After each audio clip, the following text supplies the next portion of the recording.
Okay, late start. आज आपल्याला moment of inertia हा पॉइंट काय करायचा आहे, कव्हर करायचा आहे.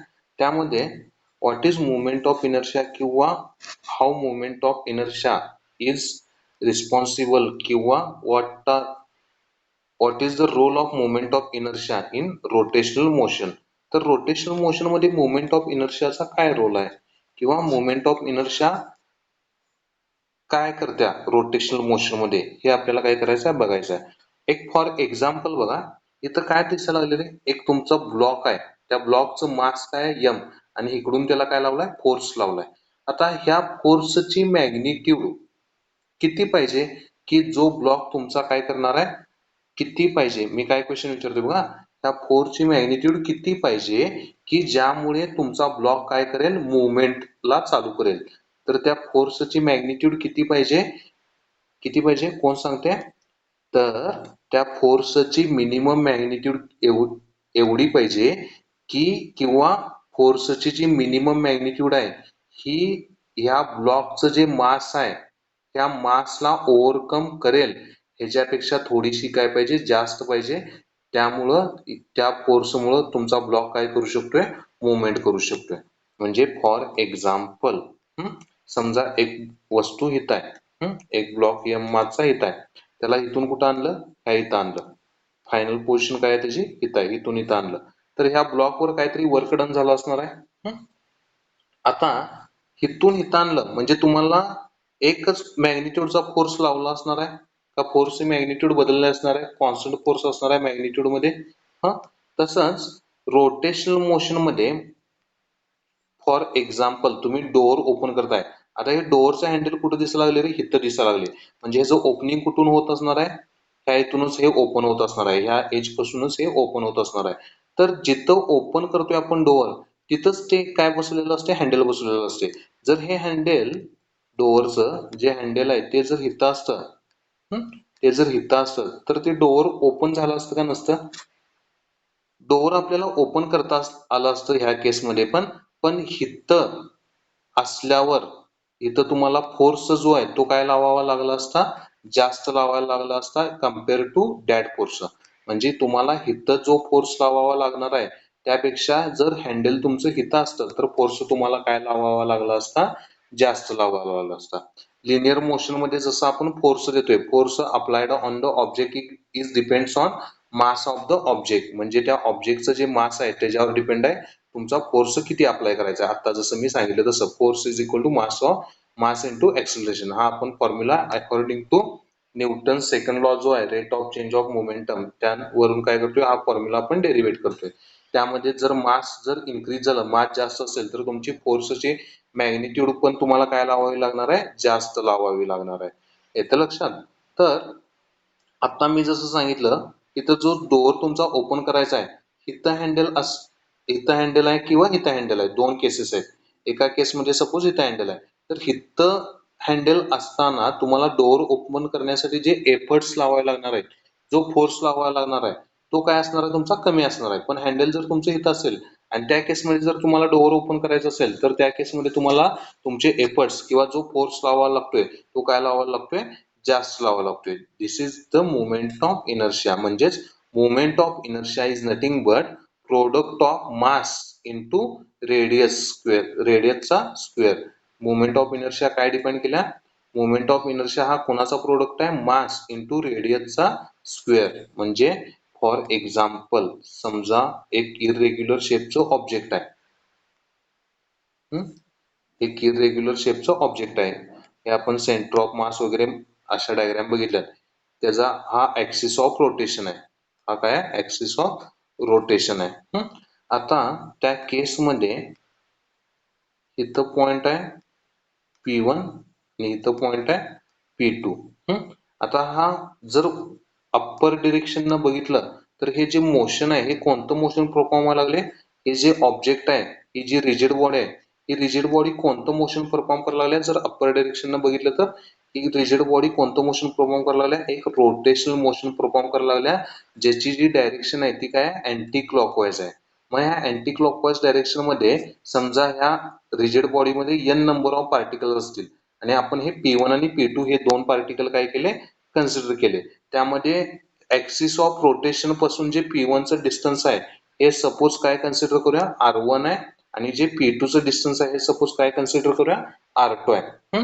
तर P1 ची जी व्हेलॉसिटी आहे ती काय कन्सिडर करूया V1 आहे आणि P2 ची जी व्हेलॉसिटी आहे ती काय कन्सिडर करूया V2 आहे. P1 ची जी व्हेलॉसिटी ती काय कन्सिडर करूया V1 आहे आणि P2 ची जी व्हेलॉसिटी ती काय कन्सिडर करूया V2 आहे. येतं लक्षात. तर आता जर मी अँग्युलर व्हेलॉसिटी दिली इथं तर ह्या ऑब्जेक्टची अँग्युलर व्हेलॉसिटी आपण कशाने देतोय काय सिम्बॉल घेतोय अँग्युलर व्हेलॉसिटी साठी angular velocity by omega. Angular velocity जर ओमेगा न दाखवली तर ह्या ऑब्जेक्ट मध्ये प्रत्येक पार्टिकल साठी ओमेगा काय असणार आहे कॉन्स्टंट असणार आहे. म्हणजे अँग्युलर व्हेलॉसिटी काय असणार आहे कॉन्स्टंट असणार आहे कारण ओमेगा काय असतो तुमचा angular distance divided by time. आता प्रत्येकासाठी टाइम कॉन्स्टंटच आहे पण जे अँग्युलर डिस्टन्स आहे हे किती असते 2 पायच असते. म्हणजे तुमचा एक अँगल जर बघितला येतं लक्षात एक अँगल मेजर करायचा म्हणला हे दोन लाईन आहेत इथं अँगल बघितला किंवा इथं अँगल बघितला या दोन अँगल मध्ये काय फरक असणार आहे का रे इथं समजा 40 असेल तर इथं पण तो किती असणार आहे 40च असणार आहे. या दोन्ही मध्ये काय फरक असणार आहे का याचा अर्थ इथं तुमचं अँग्युलर डिस्टन्स ह्या दोन्ही केसमध्ये P1 आणि P2 दोन्ही केसमध्ये सेम असल्यामुळं अँग्युलर व्हेलॉसिटी काय राहत्या सेम राहत्या. पण जर तुमचं लिनियर डिस्टन्स बघितलं तर लिनियर डिस्टन्स हे काय असणार आहे वेगवेगळं असणार आहे. P1 च्या केसमध्ये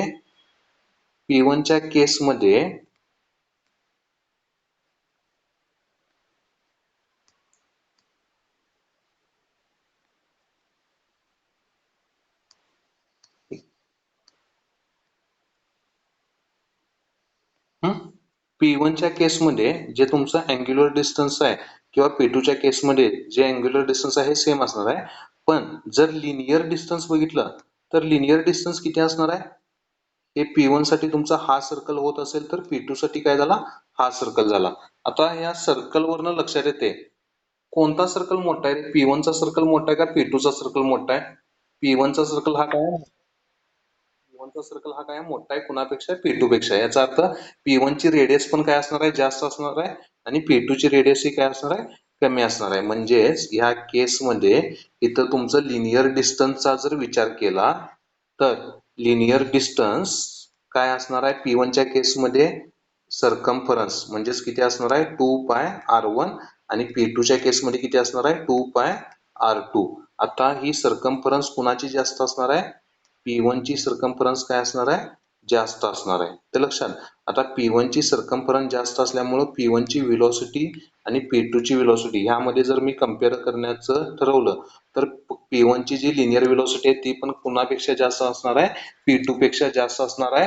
कारण का एका कॉन्स्टंट टाइम मध्ये P1 हा जो पार्टिकल आहे तो काय करतोय जास्त डिस्टन्स कव्हर करतोय कुणापेक्षा P2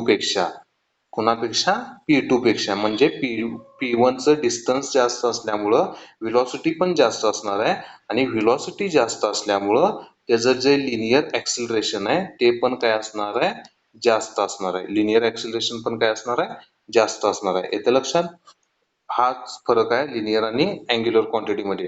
म्हणजे इथं तुमच्या रोटेशनल मोशन मध्ये P1 आणि P2 च्या अँग्युलर क्वांटिटी सगळ्या काय होत्या सेम होत्या. अँग्युलर डिस्टन्स अँग्युलर व्हेलॉसिटी किंवा अँग्युलर डिस्प्लेसमेंट ह्या सगळ्या क्वांटिटी काय होत्या सेम होत्या. पण ज्या लिनियर क्वांटिटी ह्या काय आहेत सगळ्या डिफरंट आहेत. आणि डिफरंट काय कारण का प्रत्येक पार्टिकलनं लिनियर डिस्टन्स हे काय केले वेगवेगळे ट्रेस केले. ज्या पार्टिकलनं लिनियर डिस्टन्स जास्त ट्रेस केले त्या पार्टिकलची लिनियर व्हेलॉसिटी पण काय असणार आहे जास्त असणार आहे. त्या पार्टिकलचं लिनियर ऍक्सिलरेशन पण काय असणार आहे जास्त असणार आहे. येतं लक्षात.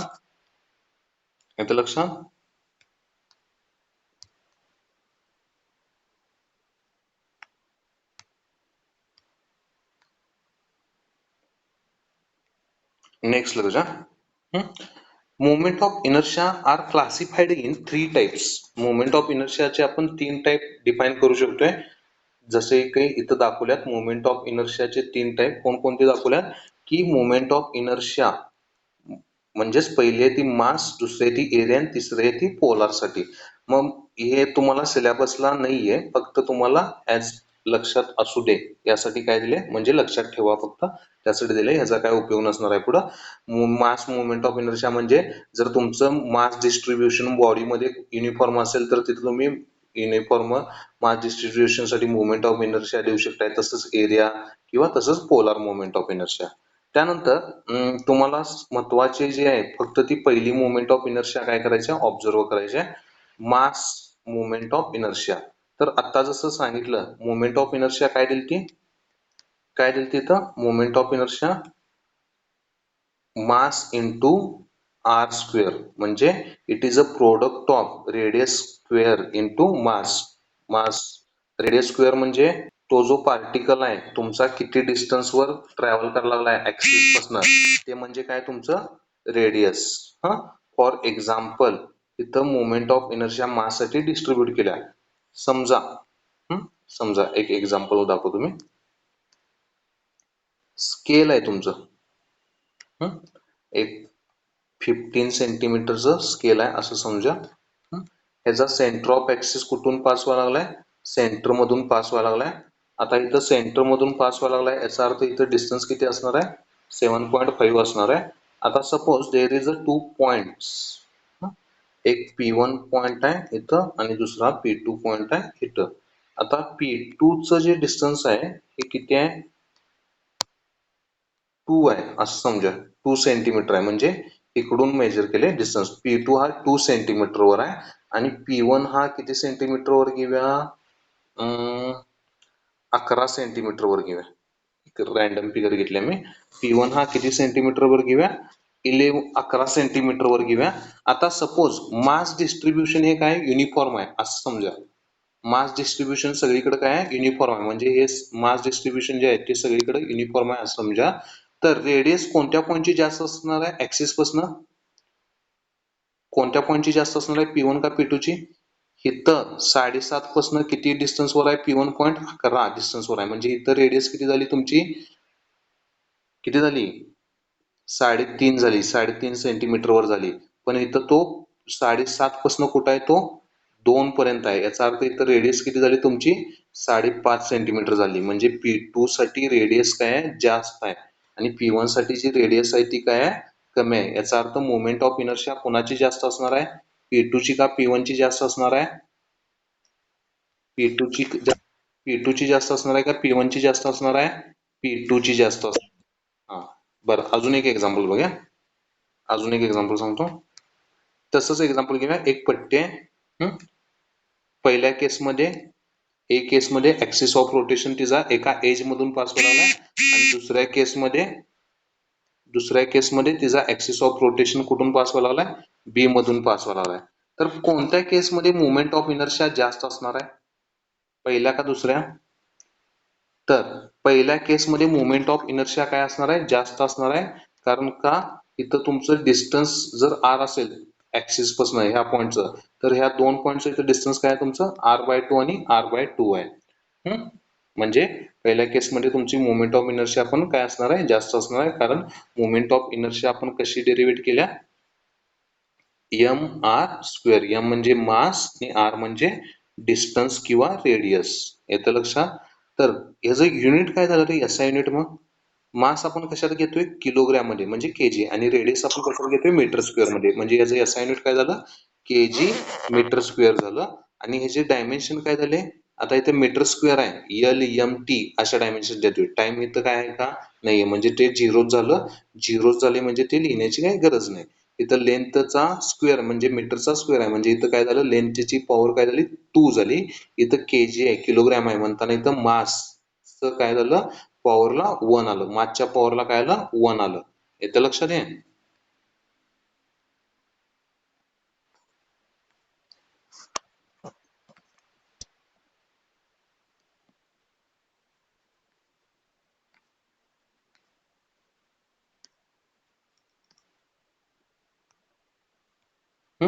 त्यानंतर लक्ष द्या,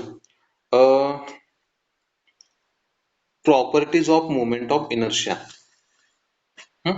मुवमेंट ऑफ इनर्शियाच्या काय प्रॉपर्टीज आहे. पहिली प्रॉपर्टी काय आहे, movement of inertia considers the distance wise distribution of mass around the axis of rotation. आता मोमेंट ऑफ इनर्शिया कशाचं प्रोडक्ट आहे, एक तर मास आणि एक तर रेडियस किंवा डिस्टन्स. त्यामुळे ह्या दोन्ही गोष्टी ह्यामध्ये काय होतात, कन्सिडर होतात. Like other analogous quantity, moment of inertia in rotational motion is analogous to mass in linear motion. हा सगळ्यात महत्वाची प्रॉपर्टी आहे. सेकंड प्रॉपर्टी, जे मोमेंट ऑफ इनर्शिया आहे हे रोटेशनल मोशन मध्ये कशाला अॅनालॉगस आहे, लिनियर मोशन मध्ये जे मास आहे त्याला हे मोमेंट ऑफ इनर्शिया काय आहे, अॅनालॉगस आहे. याचं पुढं फॉर्म्युलेशन जे येणार आहे अॅनालॉग क्वांटिटी मध्ये आणि लिनियर क्वांटिटी अँग्युलर क्वांटिटी मध्ये आणि लिनियर क्वांटिटी मध्ये जे फॉर्म्युलेशन होणार आहे depending upon moment of inertia, ते तुमच्या लक्षात येईलच मास आणि ह्याच्यामध्ये काय फरक आहे किंवा मास आणि मोमेंट ऑफ इनर्शिया एकमेकाला अॅनालॉगस कसं आहे, how they are analogous to each other. Both of this expresses bodies tendency to resist motion. दोघंही काय करतात, बॉडीची जी टेंडन्सी आहे टू रेजिस्ट मोशन, दोघंही कुणाला रेजिस्ट करतात, मोशनला रेजिस्ट करतात. Per Newton's first law, law of inertia. हा काय सांगतोय लॉ ऑफ इनर्शिया, प्रत्येक object, every object continuous in state of rest or state of motion unless and until no external unbalanced force acts on it.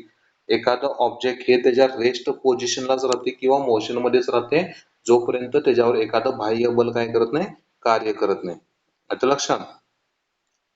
त्यानंतर moment of inertia हे कशावर depend आहे, तुमचं मास, shape आणि साईज ऑफ द बॉडी. म्हणजे आता जसं मी irregular शेपची body घेतलेली, अशी बॉडी घेतलेली, तिथून ऍक्सिस हा पास केलता. हा एखादी बॉडी अशी असेल, पट्टी जशी घेतलेली आता आपण, ऍक्सिस रोटेशन इथून पास आहे, तर ह्या दोघांच्या मोमेंट ऑफ इनर्शिया मध्ये काय असणार आहे, फरक असणार आहे. कारण का ह्या दोघा बॉडींचा जो शेप आणि साईज आहे तो काय वेगवेगळा आहे. त्यानंतर डिस्ट्रीब्युशन ऑफ मास, मासचं डिस्ट्रीब्युशन सगळीकडे सारखं आहे का वेगवेगळं आहे, त्यावर पण मोमेंट ऑफ इनर्शिया तुमची डिपेंड आहे. कारण तिचा फॉर्म्युलाच काय, product of mass into radius. त्यानंतर position and orientation of axis of rotation, तुमचा ऍक्सिस ऑफ रोटेशन कुठं पोझिशन केलाय किंवा त्याचं ओरिएंटेशन कुठं आहे ह्याच्यावर मोमेंट ऑफ इनर्शिया डिपेंड आहे. आता जसं मी एक्झाम्पल सांगितलं, तुमचं जर स्केल आहे, स्केलच्या ऍक्सिस हा रोटेशन एज मधून पास व्हायला लागलाय का सेंटर मधून पास व्हायला लागलाय, depending upon that moment of inertia दोन्ही केसमध्ये. इथं I1 असेल तर इथं मोमेंट ऑफ इनर्शिया तुमची काय असणार आहे, I2 असणार आहे. दोन्ही केसमध्ये मोमेंट ऑफ इनर्शिया ही तुमची काय असणार आहे, डिफरंट असणार आहे. त्यानंतर आता जे हे स्टेटमेंट सांगितलं, आता हे जे स्टेटमेंट सांगितलं,